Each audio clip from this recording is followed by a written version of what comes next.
A chance, we'd like to welcome you and thank you all for coming. And boy, do we have a show for you. Yeah!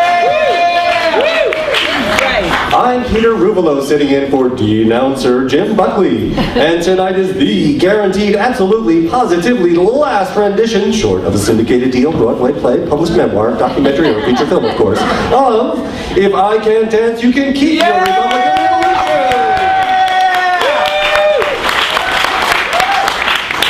On this auspicious occasion, all that matters is that you are here. We have beer. And champagne! Yeah!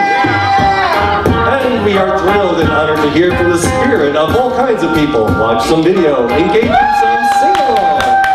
Let's welcome those inside of our with our special guest, the one, the only, Coca Crystal.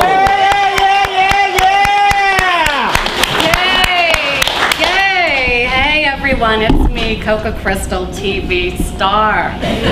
Avatar of counterculture and provocateur, it's true. It was in the New York Times. And if I can't dance, you can keep your revolution. We have good news today and we have bad news. The good news is we're here. Yeah! The bad news is we will never be here again. Oh. This, our very last show, is broadcasting live from the Nuyorican Cafe. Let's give it up for Darren, our technical guy. Yeah, Darren!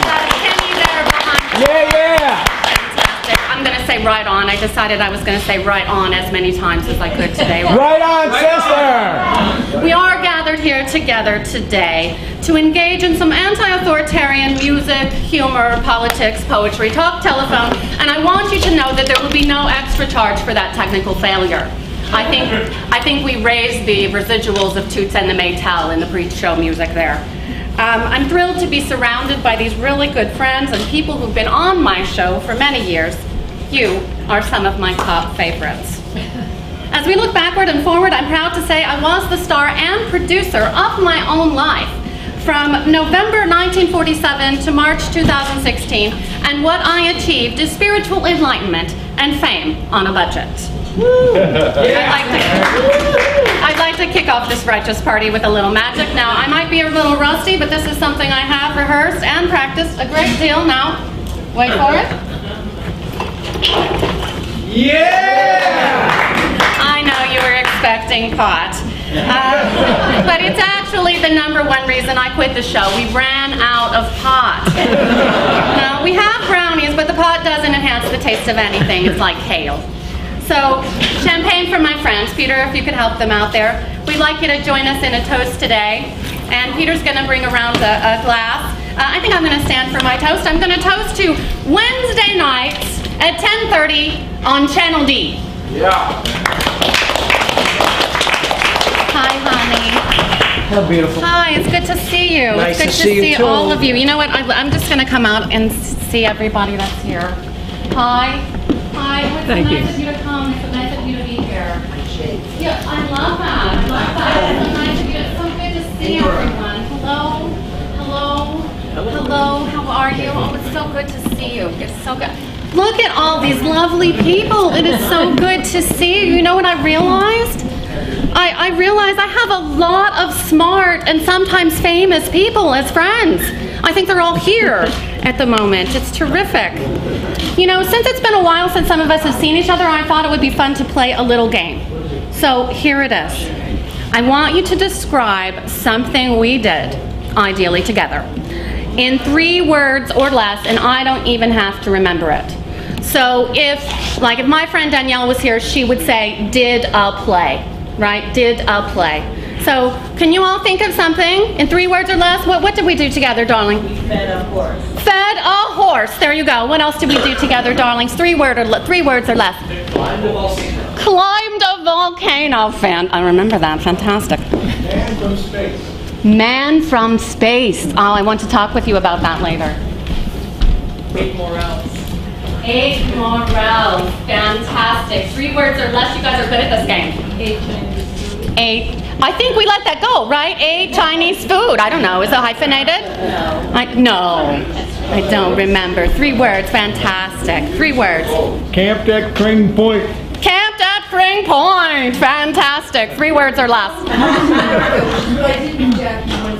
Say it again, darling. Traveled across America. Traveled across America. Yes, we did indeed do. 3 words or less. Something we did. Lived in Greenhaven. What else? Emma Goldman Brigade. Emma Goldman Brigade. Fantastic. What else? 3 words or less. Something we did together, darlings. About 58 minutes. About 58 minutes. I think on that note, I'll come on up here. Here we go. Fantastic. Now, you know, I'm really glad to see us all here together and cleaned up and looking shiny and behaving rather well. Even the anarchists among us. Anarchists get a bad rap, you know. Anarchism is really about a society that is absolutely based on social cooperation. We really know how to behave when it is important, and we really know how to behave when it's all fucked up. Yeah. Right on, I'm going to say that now. In honor of social change, I do believe that Cousin Dan might be out here with his guitar ready to rock and roll for us. Is that true, Cousin Dan? Are you out there with the... Come on up, baby. Come on up. Peter, can you pour me a little bit of that? Thank you, baby. I'm going to come on over here and make some room. Are you playing? Oh, my guitar's back here. Oh, I didn't know. I didn't know. I'm sorry. I don't even know. Did I do something wrong? Did I forget the guitar? It may be in tune, it may not be in tune. I may be in tune, I may not be in tune. Oh, it looks good. It looks good. So I think you all know, you're going to play the fix into direct? What? You're going to play the fix into direct? Well, I never played it before, but we hum a few bars. Okay, someone know it? Give me an F. There we go. Can you come on up, darling? Can you come up? All right, because we need someone to really lead this cheer. Come on up. I've never cursed on my own show on Channel C. All right, fantastic. Yes, please. Okay, give me an F. F. Give me a U. U. Give me a C. C. Give me a K. K. What's that spell? Fuck. What's that spell? Fuck. What's that spell? Fuck. He wasn't ready. You know it. I I don't know this song. Well, come on, all you big strong men, Uncle Sam. Need your help again. God himself in it there. So you got the word? There we jam, way down yonder in Vietnam. Put down your books and pick up a gun. We're gonna have a lot of fun. Well, it's 1, 2, 3. What are we fighting for? Don't FBI, don't give a damn. The next stop is Vietnam. And it's 5, 6, 7. Open up the pearly gates. Well, ain't no time to wonder why. We're all gonna die. Yeah, that's all the time. That's it. That was fun. I thought that was fun, right? Very funny, very funny. This very last funny show got me thinking about the time I was asked to do a eulogy. And it was Vincent Titus. And may he rest in peace. And he was hit by a bus. It took a bus. He was on the show every week with his poetry. He was larger than life, but in a blurry sort of way. And anyway, I was asked to speak at his funeral, and as unaccustomed as I was to eulogizing, I said, remember when we first had caller ID? And you would see it was Vincent calling, and you wouldn't pick up because he could be so annoying. Well, I'd see it was Vincent, and I'd answer the phone, and I'd say, oh, God, Vincent, what do you want? And he would say, what have you got? Well, for obvious reasons, Vincent cannot be with us today, but I just happen to have the poem he wrote when Beanie retired, and I'm hoping I can get a volunteer from our studio audience to come read it for us now. So in honor of Beanie the singing dog, will someone just come on up and help me out with a little piece of poetry here? Anybody? Anybody? Anybody? Oh, come on now. Anybody just come up and read that? Who wants to read the Beanie poem? Who's got a good loud voice, doesn't need a mic? Danielle. Where? Oh. Yeah, come on. Here you go, Doug. You ready? You can just stay right there. There you go. It's that spring poem right there. I hear the voices of the spring, Louder. the gentle whisper of the breeze, the myriad ecstasy, the bursting buds on swelling trees. But more than this, the easy languor of the sun, informing me the bird and tree and I are one. I think I'm going to like to ask Thelma Blitz to come up. Are you out there, darling? Peter will watch it. Yeah, I am. Can All right, somebody Peter will watch that camera for you, baby. I just want you to come on up. And Thelma wrote this poem for me All right. when the cable show went off the air. And I had it framed for a little while, and I just wanted to see if Thelma would come up here and just read a little bit of it. Hey, focus. Can you focus the camera? Sure. Right here, darling. Just come up here and read a little bit of it. There you go. Fantastic. And, well, let's get you on the camera, too. Here we go. So, here we go. Yeah. This is officially doggerel. Coca Crystal TV star, how we'll miss you when you're not bar. Up above the world so high, now they bumped you and we'll all cry. Let's see, what else was it?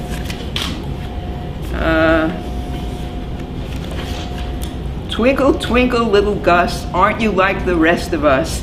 18 years did last the dance, now they kick you in the pants. Twinkle, Thule, twinkle, Bruce, twinkle all who share your juice. Twinkle, Lanny and the rest. In our lives, you are the best. Yay! Thank you.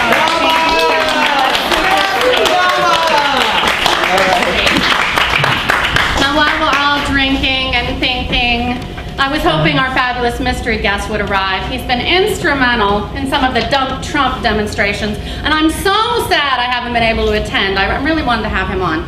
But he's not here, so you know, it's like life. Sometimes people don't show up and they're often late, and the time goes by whether you do a good show or not. So instead of our originally scheduled guest, I think we'll just we'll feature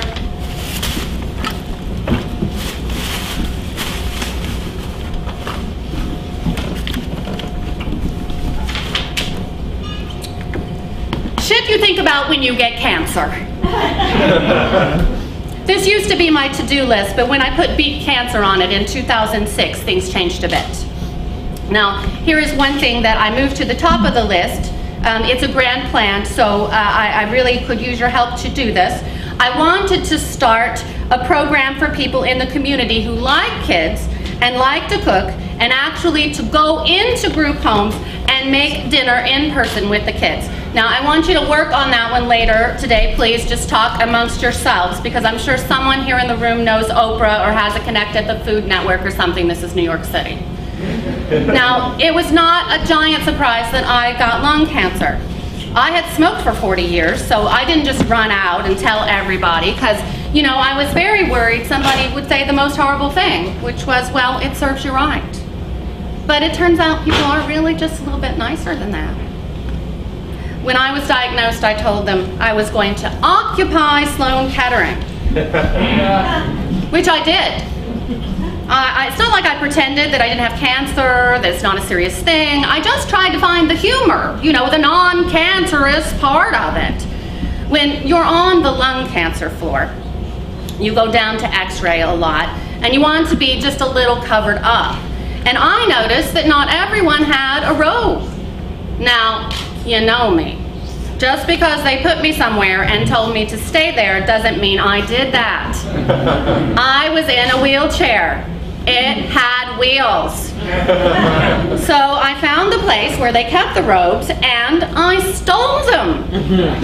It gave me the greatest joy. I was like a messenger of hope and joy and fun, because I like the mischief part of it. I like that I stole them.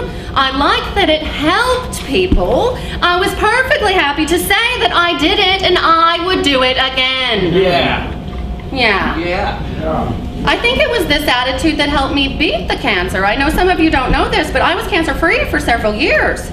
I was eating organic food. I had stopped smoking. It was just this rare complication with my treatment that was a little bit tougher to beat. And I won't bore you with the details, but you know, when you have a long illness, you have time to do a review, a rewind, and a review. And when I did this, I saw that I was intense. I was radicalized, I was arrested, I was intense before I was radicalized or arrested. There was really no cause or effect there. I was a nascent beatnik, a hippie come yippie, and I was proud of that. And I thought, and it has now been confirmed, that war is the work of Satan. I smoked dope, I had sex before marriage because I didn't marry anybody ever in my life, and that's okay. I made a TV show about joy and politics and nonsense, and I danced with all the groovy people, and I do mean all. You need to wait for this, Cesar Chavez. And I slept with a lot of groovy people too, like Abby Hoffman, because again, I didn't marry anybody, and that's still okay. I worked at Evo. I was a receptionist, a model, a reporter, a financier. I was hijacked and kidnapped to Cuba. I survived 1970, as did most of you. We worked really, really hard to make some things happen. Like getting abortion legal and giving women the pill, and what else did we do? Somebody call it out. Free weed! Free weed! What else did we do? Women's rights! Women's rights! Stop the Protests! war! We worked really hard for some anti-things too, like to stop a couple of wars. And I proved to the world that you could have a kid like Gus and still do stuff. Really cool stuff, like a TV show, like I was in TV Guide. Every time someone does a cable's 20 top TV stars, they include me. I raised a kid. He learned to make peach iced tea. It's adorable. He learned to open up the packets and take the tags off and put the tea bags in the jug. I was a mother. I marched. I marched as a mother. Absolutely, and I wrote about it. It was good. It was a good march. I learned it was possible to be in love with a whole group of people, all at the same time, and that sometimes you just have to be in a certain place, doing a certain thing, and that's it. Who knew I would live to be a senior citizen? My life was chaos, but it was cool. We only have a couple of minutes left. Do you want to say anything else about anything else? Wow, that was fast. I want to say, be a dignitary in your own lives. Hang out with dignitaries. Show up and show them a good time. Eat free food when you can. If you want to really know someone, look in their fridge. Or just say, hey, before we take this any further, can I see in your fridge? Love yourself. Love everyone else. Hang out and watch the parade, play music and sing all the time, and remember, sometimes you will have to close the door and lock it. When you freak out, call your friends, they'll come. And when it's very, very scary, write it down. Remember that sometimes when you answer the phone, people will want to know if you're wearing panties. They will. Oh, and it's true that no one will take your politics seriously if they catch you dancing. But dance anyway. We used to have this slogan, power to the people. You remember. You remember. Right on. And after a while, I started wondering, who are these people? But when I got Gus, I realized he was the people. And now I don't want him to really have any power. Sorry, honey. But I realize that in this world, what is best for him sometimes turns out to be the best for the rest of us. Sometimes your heroes are your friends. Or your kid. Coca, we have a caller. Line 1, you're on the air. Hi. Yeah, no, speak up, sweetie. Speak up! No, I'm so glad you phoned. Yes, no, I'm glad. I'm glad you like the show. Yes, there's still going to be more, but my part of the show is over. No, I know. I still want to talk to you, too. But you and I are out of time. So don't worry, though. We'll talk again later. Okay. All right, bye. I don't know if there's a grand design. But you know what I imagine? I imagine that there will be a big counterculture party in the East Village. And all my friends and family will come, and while they are enjoying themselves, I will sneak off and I will pretend to watch cartoons with Gus. And while we are watching, some long-awaited guest will arrive to watch with us. Lanny, Julie, Judith, Julian, Vincent, Yosaria, Abby, lots of Steves. Steve Ben Israel, little Stephen Cohn, little Arthur, Juno the dog. My parents will actually get along. And my little brother, Eric. We'll all hold hands and fall asleep together in a wonderful, yummy afternoon nap. And those moments, right before we all fall asleep, those moments will be heaven. Then we'll all move on to the next thing, because there's always a next thing. And we'll all live happily ever after, finally. And those people at the party, they all get cake. Yeah. Don't you want to tell them when you quit the show? Nah. No, Gus knows, but he's probably not going to tell. And I won't, for a change. Won't come from my big mouth, because no one could really believe it. Here's how it's going to go now. When I leave, you're going to stay seated, and you're going to watch a cool documentary about me and Gus, and then still seated, a fabulous multimedia presentation made especially for this last show by William Hohauser. Is he here? Yes. Can we give him a big round of applause? Yeah. And then the show will be officially yours. Ed Sanders, let's give him a big round of applause. Yeah. We'll be taking over as your MC, and you all are going to play some cool music and tell some stories and stuff on this open mic. Coca, 45 seconds. And the last thing I want to say is, I love you. Love you too. Because it's nice to hear people talk about love, especially if you don't get to hear I love you very much, or a lot, or not at all. And it's nice to hear someone say, good job. Good job, Gus. Good job. Especially if you are really doing a good job. And the best thing we can do for the world is to be a good person, whatever that means to us. And when we help people in small tasks day to day and make their lives easier, that is one of the most revolutionary things we can do. At Sloan Kettering, they make you walk a mile a day. It helps your lungs. And while you are doing it, you see some people. And one time a nice man with an Irish accent came up to me and he said, thank you. You helped my wife so much yesterday. And I said, what did I do? And he said, you told her it was okay to cry. Working on this show with you has been the best. Oh.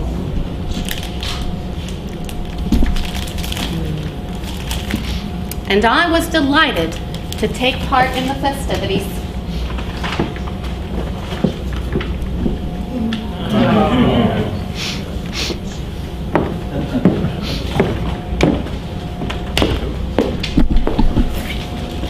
Rebecca, you can roll that duck.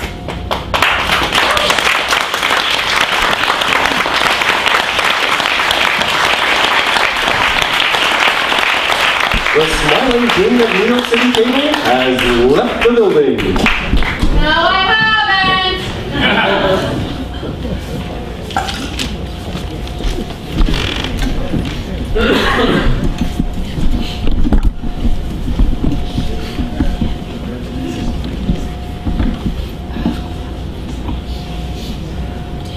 What? Now go on and eat. You made just one pot on the shop. Mainly to beat the heat, as you all know, pot lowers the body temperature. One bite and then you can't have it.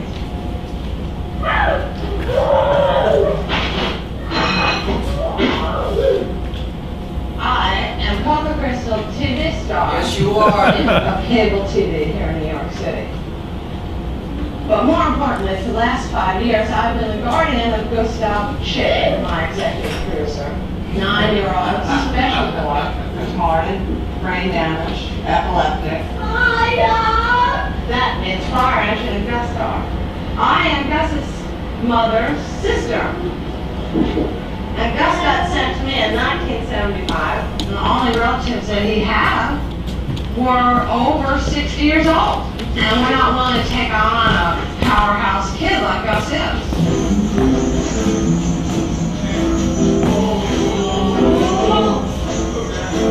Whoa.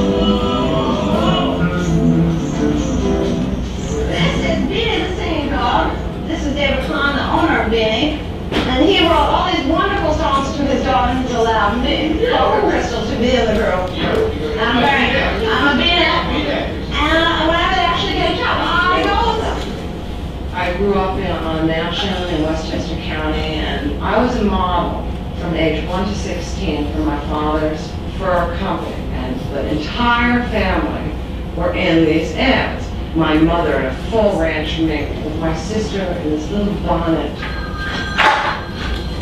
Hi, Mom.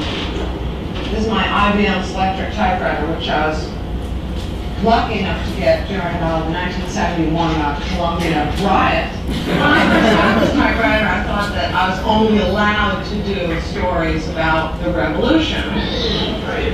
Hi! And I've since amended that a little bit to write a book about how I became the queen of cable TV, because this ornament.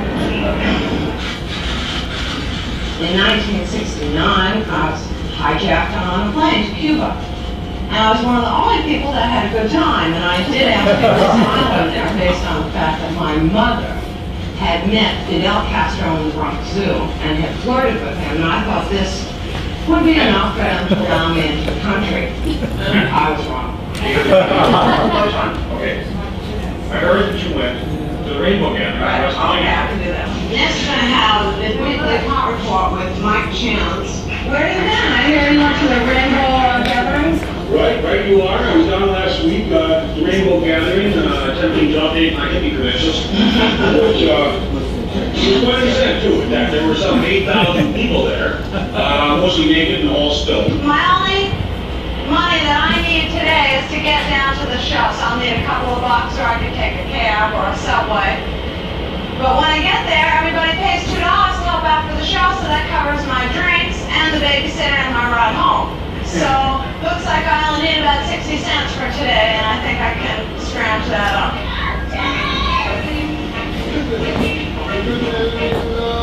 My main economic philosophy is to never spend money unless you can possibly help it. I was able to live about 5 years on about $2,000.